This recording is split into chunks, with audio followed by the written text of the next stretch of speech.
This is the time of year when we like to stress to our beginning gardeners the importance of soil testing, because right now is a great time to take a soil test. It's really a very easy process, and to start out you just need to make a trip to your local county extension office and pick up a soil testing bag. Next, if you go to your garden or your plot that you want to take a soil sample of, and just go out and take about 10 samples 6 inches deep with a trowel around the garden that you'd like to sample. And here today I'm sampling one of our ground beds. Now it's important that the soil not be too wet or too dry, but just a nice crumbly mixture. Now after you've taken your 10 samples into your clean bucket with your clean trowel, you want to mix those up and crumble up the big chunks, and then just place those in a soil sample bag that you obtained from the county extension office. Now it takes about a pint of soil, and you won't want to line that bag with anything else, but just put that soil right in there. Now you'll notice that as I was taking the samples, I was zigzagging my way around the garden, and that's how you'll want to take soil samples. You'll want to take them a representative sample from the entire garden and not just from one area. Now in a garden area, I took a sample that was 6 inches deep. But if I want a sample from a lawn area, I need to get another bag and submit a new sample entirely, because a lawn area only needs to be sampled to a depth of 4 inches, and the cultural practices are different from a garden area.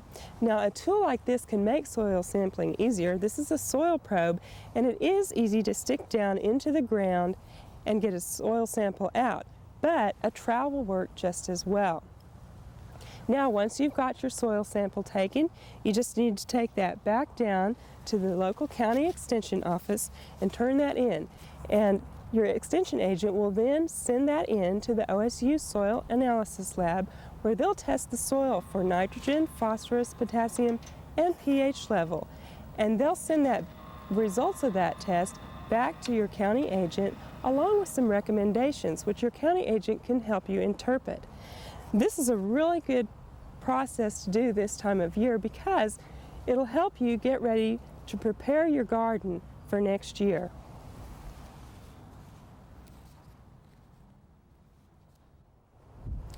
Well, if you'll recall, last August we planted a wildflower plot, and we've kept it moist throughout the fall, and now they've all germinated.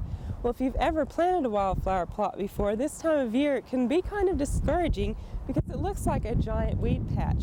But if you look a little bit closer, you'll notice that we've actually got a really good stand of wildflowers now. Over here, we have some poppies that are coming up. And we actually have some that have some really beautiful foliage on them right now. We've also got some bachelor buttons that are coming up, and they look like this. And this is a very plentiful seed in this patch of wildflowers. We've also got some rudbeckia here, and the deer seem to like to eat these off, so we're hoping they'll last through the winter. And over here, we've got a small lupin that has come up, and we're really excited about that. Well, in addition to all these great wildflowers, we've also got a few weeds in this plot. And here we've got some crabgrass, and we have some henbit, and finally this giant thistle here, which I'm going to go ahead and dig out.